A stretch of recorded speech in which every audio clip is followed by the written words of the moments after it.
اللہم صلی علی سیدنا و مولانا محمد و علی آل سیدنا و مولانا محمد و اصحاب سیدنا و مولانا محمد و ازواج سیدنا و مولانا محمد و اولاد سیدنا و مأوانا و ملجانا و حبیبنا و طبیبنا و حبیب قلوبنا و طبیب قلوبنا و کریمنا و شفیعنا محمد و بارک وسلم وصلی علیہ مولا یا صلی وسلم دائما ابدا علی حبیبک خیر الخلق کلہم والحبیب الذی ترجى شفاعته لکل حول من الاحوال مقتحم۔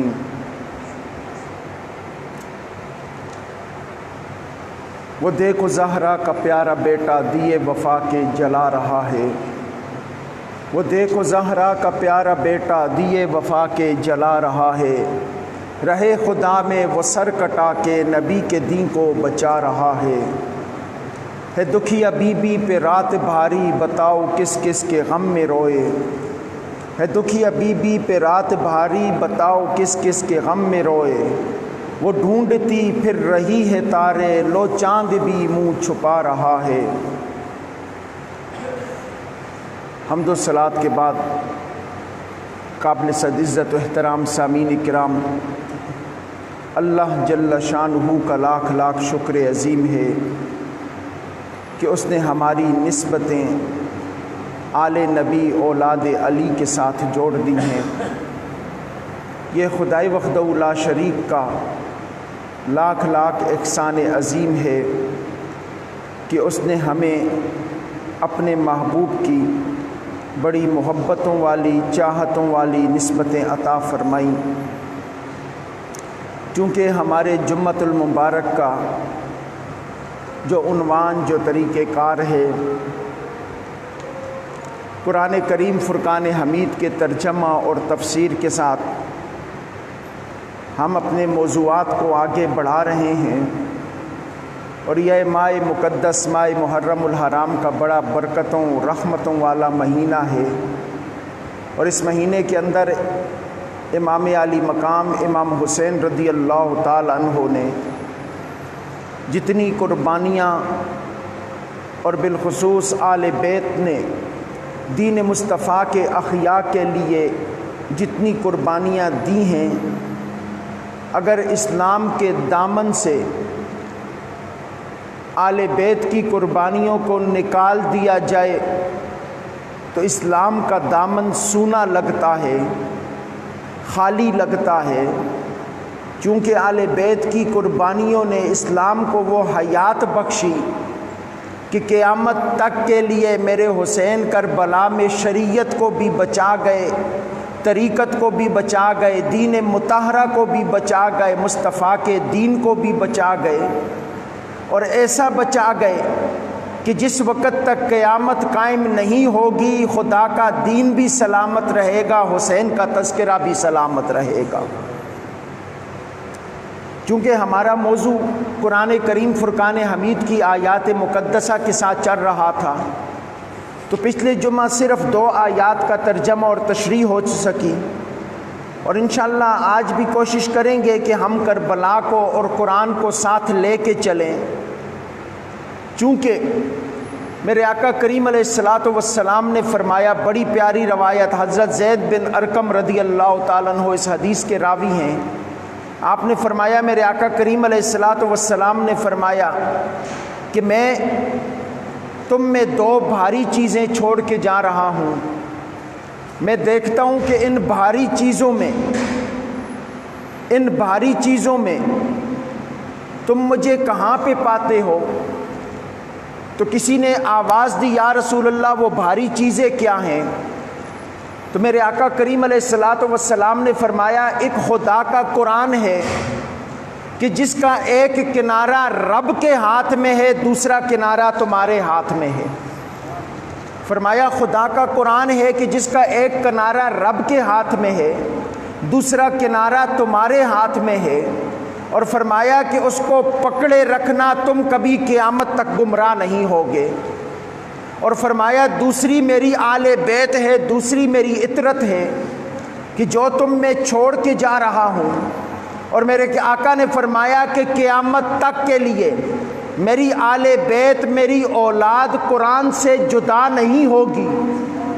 یہ اب میرے آقا کا فرمان فرمایا کہ قیامت تک میری اولاد اور میرا قرآن آپس میں جدا نہیں ہوں گے۔ اور میرے آقا فرماتے ہیں کہ حتیٰ کہ قیامت قائم ہو جائے گی، مخلوق کا حساب و کتاب شروع ہو جائے گا، فرمایا میری اولاد اور میرا قرآن چل کے حوض کوثر پہ میرے ساتھ ایک ساتھ اکٹھے آئیں گے۔ اب ذرا توجہ، اور میرے آقا کریم علیہ الصلوۃ والسلام نے آگے بڑی پیاری بات فرمائی۔ سرکار نے فرمایا میرے صحابہ یاد رکھنا، بڑی پیاری روایت، فرمایا میری اولاد اور میرا قرآن یہ حوض کوثر پہ ایک ساتھ چل کے میرے پاس آئیں گے۔ اور پھر میرے آقا نے فرمایا میرے صحابہ یہ ویسی نہیں ملا ان کو، فرمایا میں نے اپنے رب سے مانگا ہے اپنی اولاد اور اپنے قرآن کے لیے کہ یہ دونوں ایک دوسرے کے ساتھ رہیں۔ یہ میرے آقا کا فرمان، فرمایا میں نے اپنے رب سے مانگا ہے، یہ میرے رب نے مجھے مانگے ہوئے یہ عطا فرمایا ہے۔ اب ذرا توجہ چاہتا ہوں، اور پھر آگے میرے آقا کریم علیہ الصلوۃ والسلام نے جو بات کہی نا، یقین کریں ایمان تازہ ہو گیا۔ سرکار نے فرمایا میرے صحابہ کبھی بھی میری اولاد سے آگے بڑھنے کی کوشش نہ کرنا، کبھی بھی میری اطرت میری اولاد سے آگے بڑھنے کی کوشش نہ کرنا۔ آج تو اللہ معاف کرے دین کی آڑ کے اندر اولاد نبی کے اوپر عجب طرح کی تانا زنیاں کی جا رہی ہیں، عجیب قسم کے معاملات لوگ کیے جا رہے ہیں۔ اب ذرا اس حدیث کو پڑھیں، یہ جو دین کے ٹھیکیدار بنے پھرتے اولاد نبی پہ باتیں کرتے ہیں، سنیں، یہ میرے آقا کی حدیث سنیں۔ سرکار فرما رہے ہیں کہ میں نے اپنی اولاد کے لیے اور قرآن کے لیے رب سے یہ مانگا ہے۔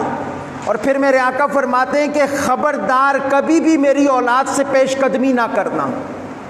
اور پھر دوسری جگہ پہ فرمایا خبردار کبھی ان سے پیچھے بھی نہ رہ جانا، یعنی جہاں میری اولاد لے کے جائے وہاں اس کے ساتھ چل کے جانا ہے۔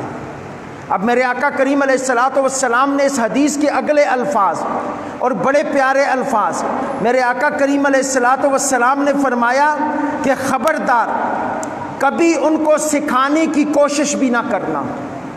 یہ حدیث کے الفاظ ہیں، فرمایا خبردار کبھی ان کو سکھانے کی کوشش بھی نہ کرنا، فرمایا اس لیے کہ میری اولاد تم سے زیادہ جانتی ہے، میری اولاد تم سے زیادہ جانتی ہے۔ اب ذرا یہ توجہ کیجئے، یہ حدیث کے الفاظ ہے، زید بن ارقم اس حدیث کے راوی ہیں اور امام طبرانی نے اس حدیث کو نقل فرمایا ہے۔ اب ذرا توجہ چاہتا ہوں کہ کیا ہے، سرکار نے فرمایا قرآن اور میری اولاد ایک ساتھ ساتھ ہے۔ اور آج بھی اگر قرآن کو پڑھ کے دیکھیں اور اولاد نبی کو سامنے رکھ کے دیکھیں، یوں لگتا ہے کہ قرآن کی ہر آیت نبی کے اولاد کی تفسیر پیش کر رہی ہے۔ قرآن کی ہر آیت میرے آقا کے آل بیت کی تفسیر پیش کر رہی ہے۔ کہ میں نے پچھلے جمعہ جو عنوان اختیار کیا تھا کہ وَالنَّازِعَاتِ غَرْقًا وَالنَّاشِطَاتِ نَشْطًا، کہ خدا فرماتا ہے مجھے قسم ہے ان فرشتوں کی کہ جو جسم میں ڈوب کر، کافروں کے جسم میں ڈوب کر سختی سے ان کی جان کھینچتے ہیں۔ اور پھر فرمایا وَالنَّاشِطَاتِ نَشْطًا، اور مجھے قسم ہے ان فرشتوں کی کہ جو بڑی آسانی سے جسم کے بند کھولتے ہیں۔ تو میں نے پچھلے جمعہ بھی بیان کیا تھا، چونکہ موضوع کربلا کی طرف چل پڑا ہے تو اعلیٰ دن ہیں، انہی کے تذکرے ہیں، تو قرآن بھی ہمیں اسی سمت میں لے کے جا رہا ہے۔ ہمارا تو یہ قرآن ترتیب سے ہم نے درس عرفان القرآن کے نام سے پیغام دے رہے ہیں، اور یہ قرآن ہمیں آل بیت کے ساتھ جوڑ رہا ہے۔ میرے آقا کا حدیث، میرے آقا کا فرمان کہ قیامت تک جدا نہ ہوں گے، تو یہ دیکھیں کیسے قرآن ہمیں آل بیت سے جوڑ رہا ہے کہ زندگی کی دو کیفیتیں ہیں، ایک کیفیت حسین والی ہے، ایک کیفیت یزید والی ہے۔ آج یزید کی حمایتیں بڑی شروع ہو گئی، لوگوں کی کیفیات یہ ہو گئی کہ وہ برسر منبر یزید کی حمایتیں کر رہے ہیں، وہ برسر ممبر یزید کے جنتی ہونے کی بشارتیں دے رہے ہیں، اور خدا معاف کرے کہ اہل سنت کی صفوں کے اندر بھی ایسے لوگ شامل ہو گئے کہ جو کل تک کسی کو مسلمان نہیں رہنے دیتے تھے۔ اہل سنت کی کیفیات یہ تھی ان کے کہ ان کے دستاریں دیکھو تو یوں محسوس ہوتا ہے کہ ان سے بڑی دستار کسی کی نہیں ہے، اور کل تک کفر کی مور ہاتھ میں پکڑ کر کبھی ایک عالم کو وہ دائرہ اسلام سے خارج کرتے تھے، کبھی دوسرے عالم کو دائرہ اسلام سے خارج کرتے تھے، اور آج جس وقت ایمان ثابت کرنے پہ آئے تو یزید کے ایمان پہ دلائل دے رہے ہیں، یزید پہ ایمان پہ باتیں کر رہے ہیں۔ میں ان ملاؤں سے کہوں گا کہ ارے خدا کی قسم، کربلا کے بعد صرف دو رنگ رہ گئے تھے، ایک رنگ حسینی تھا، ایک رنگ یزیدی تھا۔ خدا نے حسینی ہمیں بنایا ہے، یزیدی تمہیں بنایا ہے۔ یاد رکھیں، میں ان ملاؤں سے یہ کہنا چاہوں گا کہ ہمارے ایمانوں سے نہ کھیلو، ہم یزید کی حمایتیں برداشت نہیں کر سکتے۔ تم کہتے ہو کہ امام علی مقام نے یزید کی بیعت کی، تم کہتے ہو نعوذ باللہ من ذالک کہ امام علی مقام نے اس وجہ کہ یزید فاسق بھی نہیں تھا، زانی بھی نہیں تھا، شرابی بھی نہیں تھا۔ ارے تیرے کہنے سے کیا ہوتا ہے؟ امام زین العابدین نے یہ کہا ہے کہ کوئی شرابی آل بیت سے محبت کا دعویٰ نہ کرے، کہ اس لیے کہ کربلا میں آل بیت کو شہید کرنے والے سب شرابی تھے۔ ارے جب فوج شرابی ہے تو ان کا باپ بھی شرابی ہوگا۔ اور یاد رکھیں، یہ جو یزید کی حمایت کے اندر آج لوگوں کو مرور پڑ رہی ہے کہ یزید کو وہ اس کے ایمان پہ باتیں کر رہے ہیں، یاد رکھیں ہم حسینی ہیں، حسین کو ماننے والے ہیں، ہمارا کردار بھی حسینی ہے، ہماری گفتار بھی حسینی ہے۔ ہم ان کے بھی خلاف ہیں جو نبی کے صحابہ پہ بھونکتے ہیں، اور ہم ان کے بھی خلاف ہیں جو نبی کی آل بیت پہ بھونکتے ہیں۔ ارے ہمیں تو تربیت ہی یہی کی گئی کہ در والے ہوں یا گھر والے ہوں، ہم در والوں کے بھی غلام ہیں، ہم گھر والوں کے بھی غلام ہیں۔ ہماری نسبتیں تو در والوں سے بھی جڑی ہوئی ہیں، اور ہماری نسبتیں گھر والوں سے بھی جڑی ہوئی ہیں۔ ہم نہ در والوں کو چھوڑ سکتے ہیں نہ گھر والوں کو چھوڑ سکتے ہیں۔ تمہیں مبارک ہو کوئی گھر والوں کی مخالفت کر رہا، کوئی در والوں کی مخالفت کر رہا۔ یاد رکھیں صدیق اکبر وہ ہے کہ جن کی صاحبزادی نبی کے گھر میں ہے، اور عثمان غنی وہ ہے کہ جن کے گھر مصطفیٰ کی صاحبزادی ہے۔ ارے ہم تو وہ ہیں جو در والوں کی بھی خادم ہیں، جو گھر والوں کی بھی خادم ہیں۔ اور یاد رکھیں چونکہ موضوع میں کچھ ایسی چیزیں جو ہمیں اندر سے جلا رہی ہیں، ہمیں اندر سے انہوں نے جھنجھوڑا ہوا ہے کہ ہمارے لیے آج بڑا مشکل مرحلہ بن گیا۔ میں بالخصوص اہل سنت کی عوام اور بالخصوص ہماری یہ جو نوجوان نسل جو سوشل میڈیا سے ٹچ ہے، اس کے لیے یہ پیغام دینا چاہوں گا کہ بڑا عجیب وقت آ گیا ہے۔ اس وقت سوشل میڈیا کے اوپر طوفان بدتمیزی بپا ہے۔ یاد رکھیں اس طوفان بدتمیزی کا حصہ نہ بنے، چونکہ ایک طرف مصطفیٰ کے در والے ہیں، ایک طرف مصطفیٰ کے گھر والے ہیں۔ کوئی اٹھ کے صحابہ کرام رضوان اللہ تعالیٰ علیہم اجمعین سیدنا صدیق اکبر جیسی ہستیوں پہ بھونک رہے ہیں، اور کچھ یزید کے دفاع میں امام علی مقام کے پورے کردار کو مشکوک کر رہے ہیں۔ یہ وقت بڑا مشکل فتنوں کا وقت ہے، ایمان بچانا مشکل ہو گیا ہے۔ ایمان اسی وقت بچے گا کہ جب گھر والوں کو بھی مانو گے اور در والوں کو بھی مانو گے، جب مصطفیٰ کے غلاموں کو بھی مانو گے، مصطفیٰ کی اولاد کو بھی مانو گے، ایمان تب سلامت رہے گا۔ میرے آقا کریم علیہ الصلوۃ والسلام نے فرمایا ہے کہ الصحابی کالنجوم، میرے صحابہ ستاروں کی مانند ہیں، بِأَيِّهِمْ اقْتَدَيْتُمْ اهْتَدَيْتُمْ، فرمایا ان میں سے جس کی بھی اتباع کرو گے تم فلاح پا جاؤ گے۔ یہ نہیں کہا کہ فلاں فلاں صحابی مجتہد ہے ان کی اتباع کرنا، فرمایا کوئی بھی جس نے حالت ایمان میں مجھے سر کی آنکھوں سے دیکھا ہے، فرمایا اس کی اتباع میں چلے جاؤ فلاح پا جاؤ گے۔ اور دوسری جگہ میرے آقا نے فرمایا میری اولاد سفینہ نوح کی طرح ہے، میری اولاد سفینہ نوح کی طرح ہے، فرمایا جو ان میں سوار ہو گیا وہ بچ گیا، جو ان میں سوار نہ ہوا وہ تباہ ہو گیا۔ ہمارے لیے تو دونوں اسی طرح ہیں۔ تو میں نے جن آیات کریمہ کو مقدسہ کو موضوع سخن بنایا تھا، چونکہ ترتیب ہماری اس طرح چل رہی تھی، لیکن کچھ مسائل ایسے ہیں کہ جن پہ گفتگو کرنا ضروری ہے۔ ہماری ایمان کے اوپر ڈاکے پڑ رہے ہیں، ہماری ایمانوں کو خراب کیا جا رہا ہے۔ ہم کسی کی ذات کے مخالف نہیں ہیں، ہمیں مخالفت ہے تو ہر ایک کے کردار سے مخالفت ہے۔ جو رسول اللہ کی ذات کے ساتھ جڑے ہوئے کسی بھی ہستی کے اوپر طعنہ زنی کرے گا، ہم اس کی مخالفت کریں گے۔ اور ہمیں تو خدا کا قرآن بھی یہ کہہ رہا ہے کہ وَالنَّازِعَاتِ غَرْقًا، ایک طرف یزیدی موت ہے، یزیدی کردار ہے جن کی روحوں کو جسم سے کھینچ کے نکالا گیا، اور ایک طرف حسینی کردار ہے کہ وَالنَّاشِطَاتِ نَشْطًا، بڑی محبت سے ان کی روحوں کے بند کھولے گئے۔ اور آگے خدا کا قرآن فرماتا ہے کہ وَالسَّابِحَاتِ سَبْحًا، اور فرمایا قسم ان فرشتوں کی کہ جو تیزی سے ہوا میں تیر رہے ہیں، جو تیزی سے ہوا میں تیر رہے ہیں۔ اب یہاں پہ مفسرین نے دو تفسیریں فرمایا اس کی دو تفسیریں ہیں۔ ایک تفسیر یہ کہ خدائے وحدہ لا شریک ان فرشتوں کی قسمیں اٹھا رہا ہے کہ جو تیزی سے ہوا میں تیرتے ہیں، یعنی وہ فرشتے کہ جو آسمان سے اتر کے زمین کے اوپر آتے ہیں نا، آسمان دنیا سے زمین پہ آتے ہیں روحوں کو لینے کے لیے، تو فرمایا ان کی سپیڈ بڑی تیز ہوتی ہے۔ وہ جس وقت چلتے ہیں تو ایسے لگتا ہے کہ وہ تیر رہے ہوتے ہیں، جب وہ چلتے ہیں تو ایسے لگتا ہے کہ وہ تیر رہے ہوتے ہیں۔ مفسرین لکھتے ہیں ایک تو رب کائنات نے ان فرشتوں کی قسم اٹھائی کہ وَالسَّابِحَاتِ سَبْحًا، اور قسم ہے ان فرشتوں کی جو تیزی سے تیرتے ہیں فضا کے اندر، ہوا کے اندر، یعنی وہ فرشتے جو روحوں کو قبض کرنے کے لیے آتے ہیں، یا دوسرے وہ جو امور جو پوری کائنات کا کام ہے وہ کام کرنے کے لیے۔ فرمایا جو فرشتے فضا کے اندر سفر کرتے ہیں، خدا فرماتا ہے مجھے ان فرشتوں کی قسم۔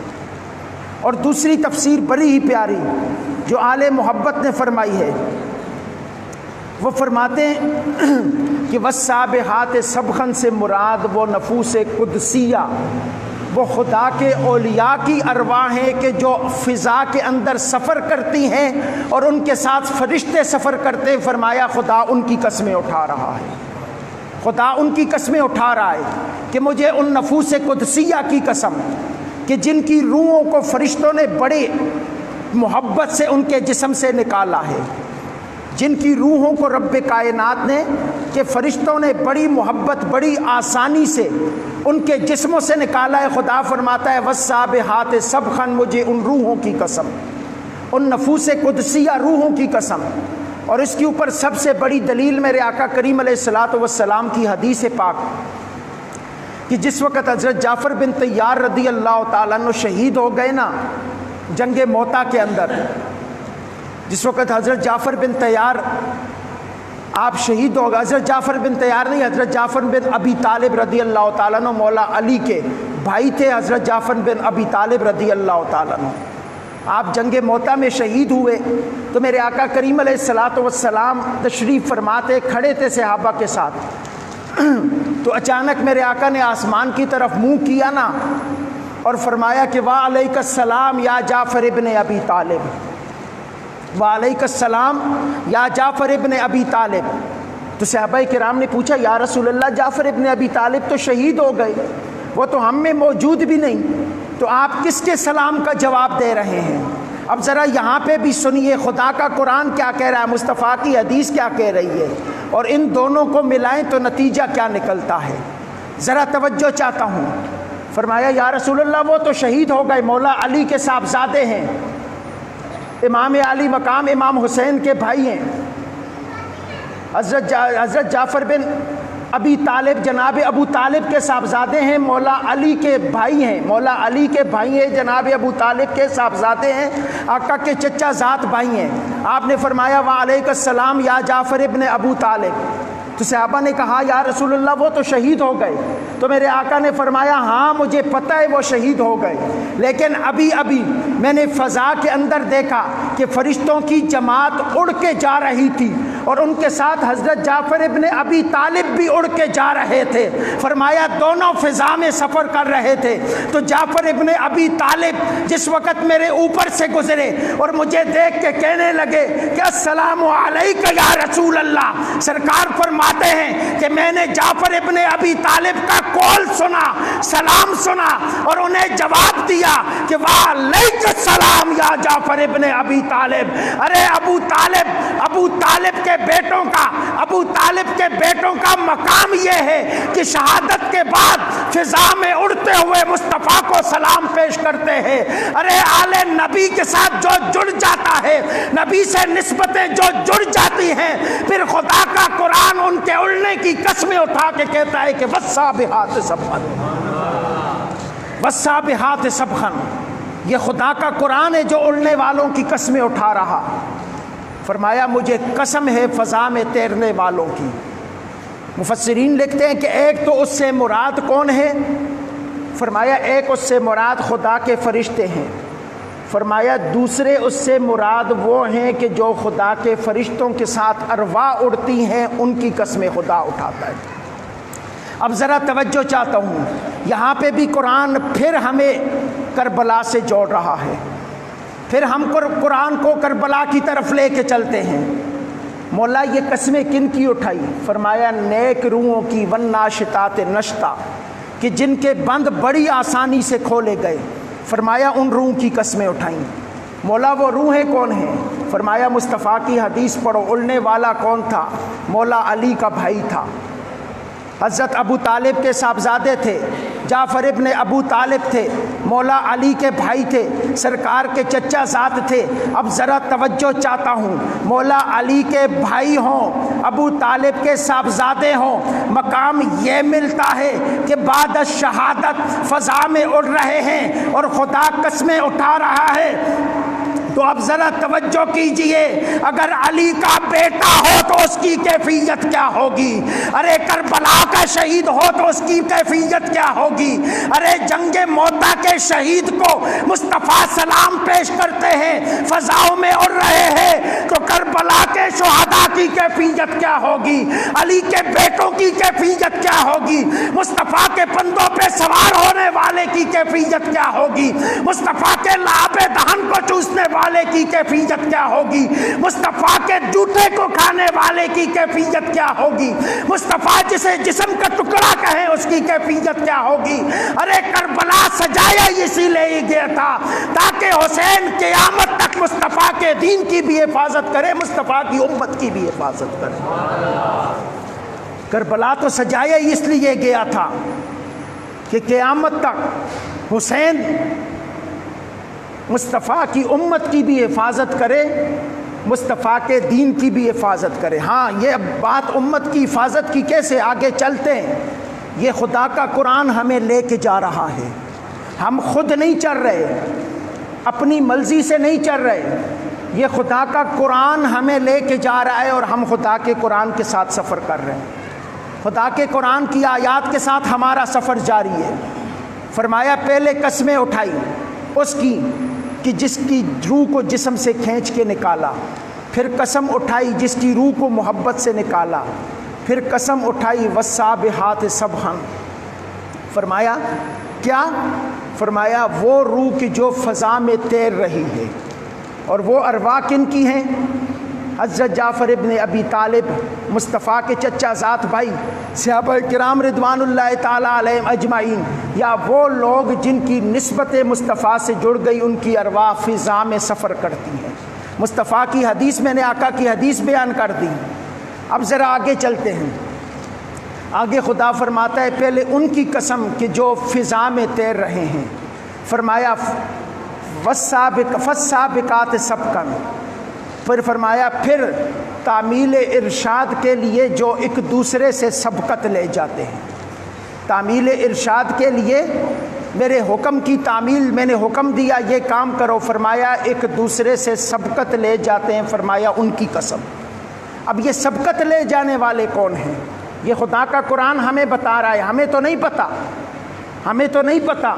خدا کا قرآن کہہ رہا ہے کہ کچھ لوگ ایسے بھی ہیں جنہیں تم دیکھ نہیں سکتے، جو تمہاری نظروں میں نہیں ہیں، میں ان کی قسم اٹھا رہا ہوں کہ ان کے کام کیا ہے۔ فرمایا کبھی وہ فضا میں تیرتے ہوئے نظر آتے ہیں، فرمایا کبھی میرے حکم کی تعمیل کے لیے ایک دوسرے سے سبقت لے کے جاتے ہیں، فالسابقات سبقا، فرمایا تعمیل ارشاد کے لیے جو دوڑ کر سبقت لے جانے والے ہیں۔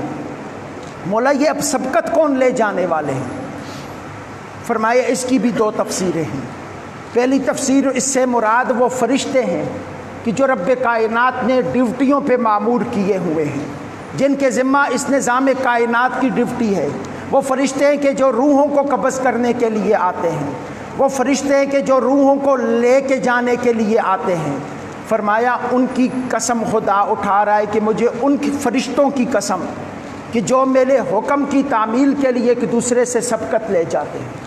اب یہ بات تو سمجھ میں آ گئی کہ معروف تفسیر ہے، ہر ایک نے کی ہے، اس تفسیر کی طرف سب گئے، معروف تفسیر ہے کہ ظاہری بات ہے فرشتوں کو خدا نے پیدا ہی حکم کی تعمیل کے لیے کیا ہے۔ اب دوسری تفسیر کیا ہے جو مفسرین نے بڑے پیارے انداز سے اس کو نقل فرمایا، علامہ آلوسی بھی لکھتے ہیں اور اسی طرح صاحب تفسیر روح البیان بھی لکھتے ہیں اور تفسیر مظہری والے بھی لکھتے ہیں، بڑی پیاری بات۔ فرمایا جس وقت خدا نے کہا نا فالسابقات سبقا، اس سے مراد بھی دو چیزیں ہیں۔ فرمایا پہلی تو وہ فرشتے مراد ہیں کہ جو خدا کے حکم کی تعمیل کے لیے ایک دوسرے سے سبقت لے کے جاتے ہیں۔ فرمایا فرشتوں سے ہٹ کے دوسری دو چیزیں ہیں۔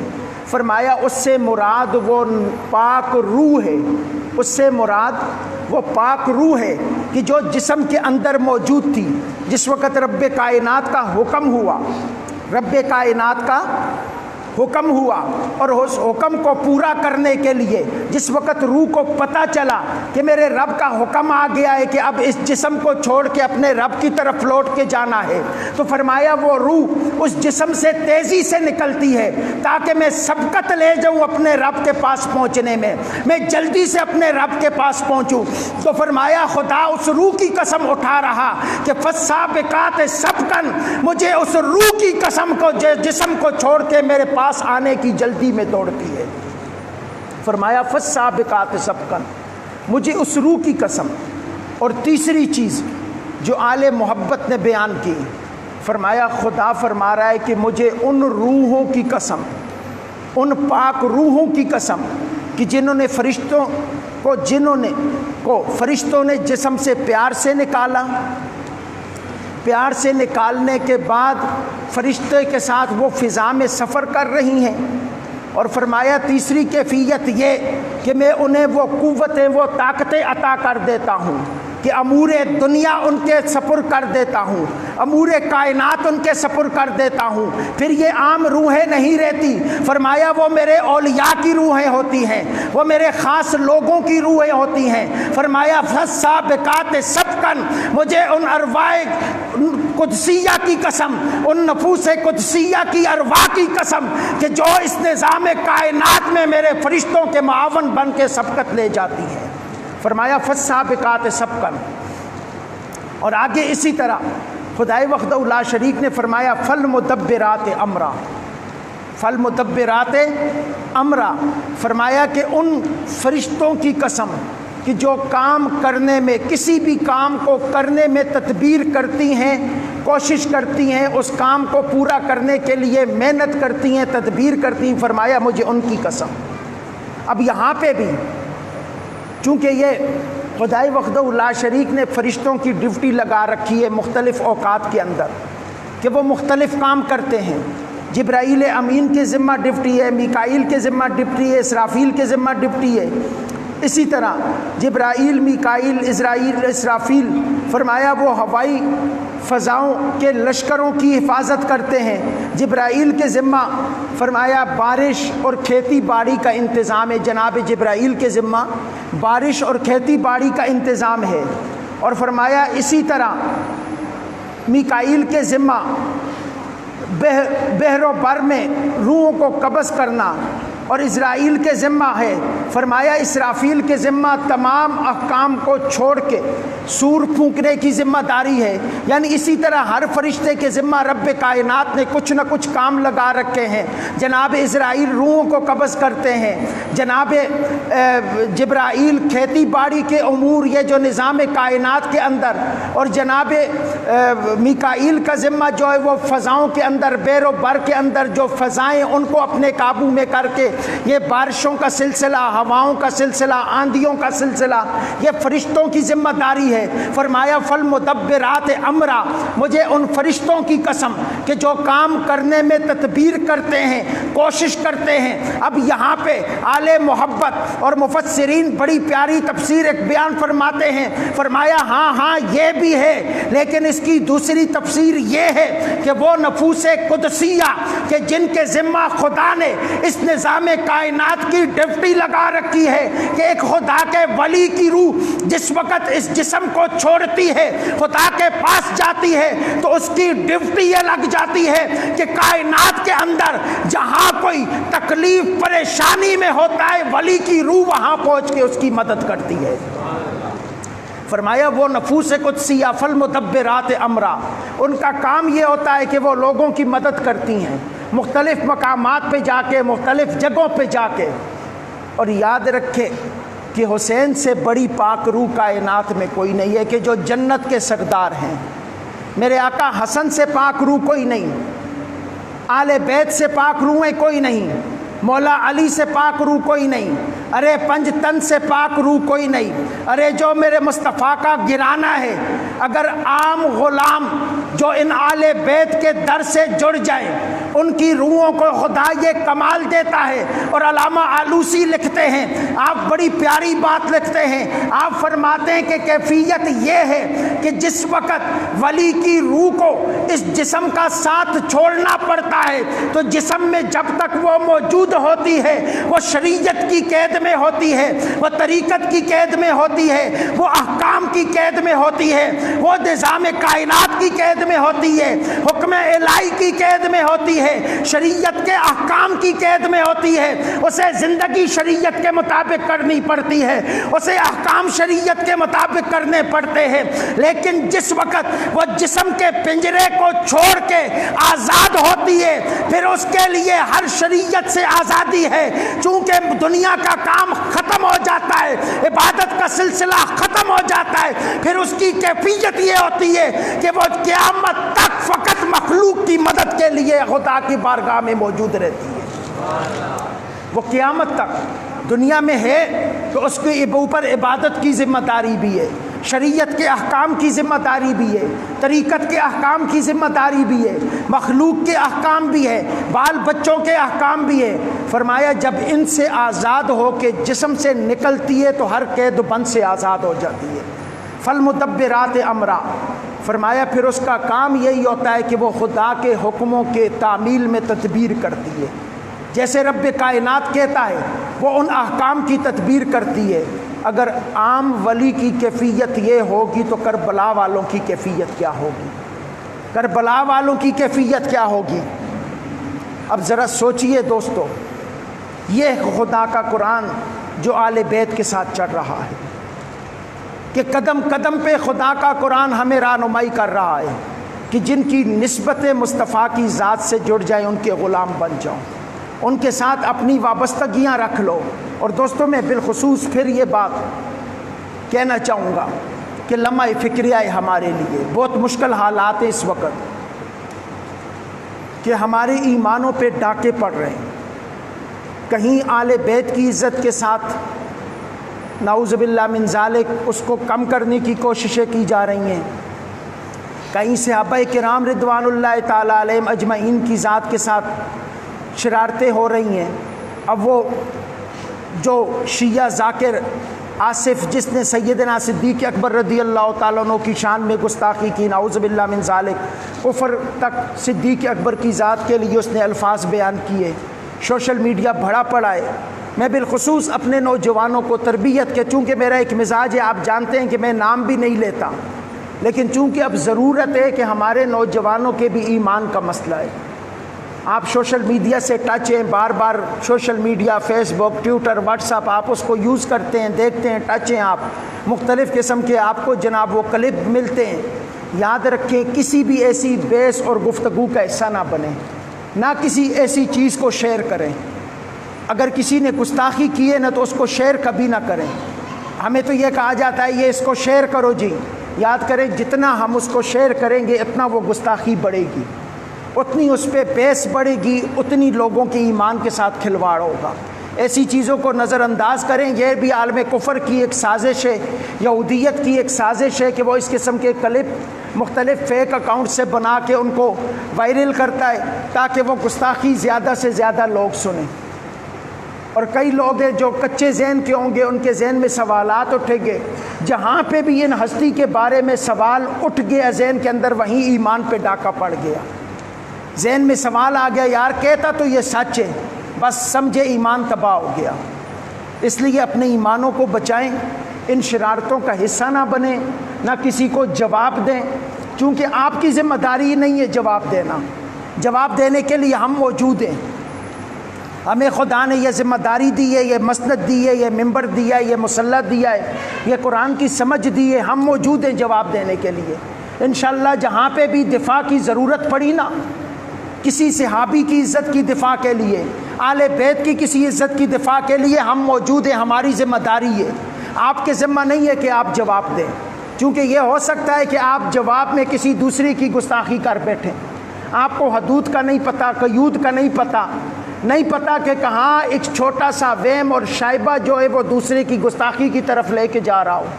اس لیے میں بالخصوص اپنے وائس آف چرچ کے ذریعے جو میری آواز جہاں تک پورے پاکستان میں پہنچ رہی ہے، بھائی عبدالرشید صاحب کے توسط سے یہ وائس آف چرچ کے ذریعے جہاں تک پہنچ رہی ہے، ہمارا جو سوشل میڈیا ٹیم ہے اس کے ذریعے ہماری آواز جہاں تک پہنچ رہی ہے، میں بالخصوص سب کو یہ کہنا چاہوں گا کہ دوستو یاد رکھو اس کا حصہ نہ بنیں۔ آپ کو نہیں پتا کہ ہم کہاں پہ گستاخی کر بیٹھیں گے۔ یہ ہو سکتا ہے ثانی صدیق اکبر کے دفاع میں وہ آپ کو بیس میں اتنا الجھائیں کہ کہیں آپ آل بیت کی گستاخی نہ کر بیٹھیں۔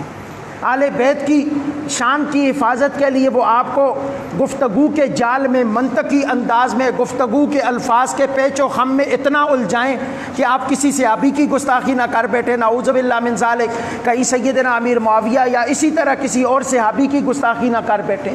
اسی لیے میں آپ لوگوں سے کہوں گا کہ آپ اس بیس کا سوشل میڈیا پہ کسی کمنٹ کا جواب نہ دیں، کسی ایسی چیز کو آپ وائرل نہ کریں، کسی ایسی چیز کو آپ سنیں نہ، اس کو اگنور کریں، نظر انداز کریں، بلاک کر دیں، اپنی فرینڈ لسٹ سے نکال دیں، چونکہ جواب دینے کے لیے ہم موجود ہیں۔ ہمیں خدا نے یہ ڈیوٹی لگائی ہے اور انشاءاللہ جہاں ضرورت پڑی ہم برسر ممبر بھی جواب دیں گے، برسر دار بھی جواب دیں گے۔ ہم جواب دینے کے لیے انشاءاللہ موجود ہیں، آقا کی عزت کی دفاع کے لیے، آل بیت کی دفاع کے لیے، صحابہ کے دفاع کے لیے۔ اگر ہمیں ممبر پہ بیٹھ کے جواب دینا پڑا ہم تب بھی دیں گے، اور خدا کی قسم یہ قرآن ہاتھ میں اٹھا کے کہہ رہا ہوں کہ اگر یہ تختہ دار پہ چڑھ کے جواب دینا پڑا خدا کی قسم ہم جواب دیں گے۔ ہم وہ نہیں ہیں کہ جو نبی کی ناموس کے اوپر یا صحابہ کی ناموس پہ سمجھوتا کر لیں۔ ہاں ہم بالکل، ہماری کیفیت یہ ہے کہ ہم پرامن لوگ ہیں۔ ہم نے آج تک اپنے ممبروں پہ کسی کو گالی نہیں دی، اپنے ممبروں کے کسی کے اوپر غلط الفاظ نہیں استعمال کیے، نہ ہم کریں گے، چونکہ ہماری تربیت ایک مرد کامل کی نگاہ سے ہوئی ہے۔ ہماری تربیت حضور قبلہ عالم قبلہ بابا جی صاحب کے نگاہ ناز سے ہوئی ہے۔ ہم ان کی پروردہ آغوش میں ان کی ہم پڑے ہوئے ہیں۔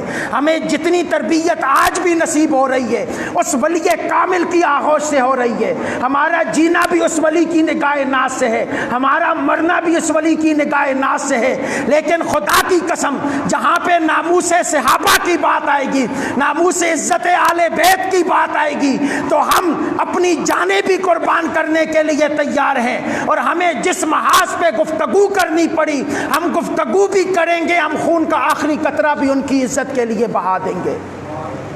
یہ ہمارا ایمان ہے۔ لیکن خدا را میں آپ لوگوں سے یہ کہوں گا کہ آپ لوگ اس بیس کا حصہ نہ بنیں، آپ لوگ اس بیس میں نہ الجھیں لوگوں کے، چونکہ بڑا خطرناک مسئلہ ہے۔ آج تک ہمارے ساتھ یہی تو معاملہ ہوا، ہمیں کبھی ایک مولوی استعمال کر کے چلا جاتا ہے، کبھی دوسرا مولوی استعمال کر کے چلا جاتا ہے۔ ہماری عوام کے ساتھ یہی المیہ ہوا کہ یہاں پہ بیٹھ کے ناموس رسالت کی بات کر کے کہا جاتا ہے دو گے جانے دو گے یہ، بھائی ان کی ذمہ داری جب آئے گی ہم ان سے لے لیں گے، فی الحال ہماری ذمہ داری ہمیں پوری کرنے دو۔ ہم عوام کو یہ نہیں کہتے کہ آپ یہ کرو، فلاں مولوی نے یہ کہا آپ یہ کرو، آپ یہ کرو، آپ یہ کرو، یہ چیزیں آپ کے ایمان کے لیے بھی خطرناک ہو سکتی ہیں۔ تو خدا را میں بالخصوص نوجوانوں کو یہ کہوں گا کہ ان چیزوں سے پرہیز کریں، ان الجھنوں سے باز رہیں، تاکہ ہمارا ایمان سلامت رہے اور ہماری نسبت آل بیت کے ساتھ سلامت رہیں۔ وما علینا الا البلاغ المبین۔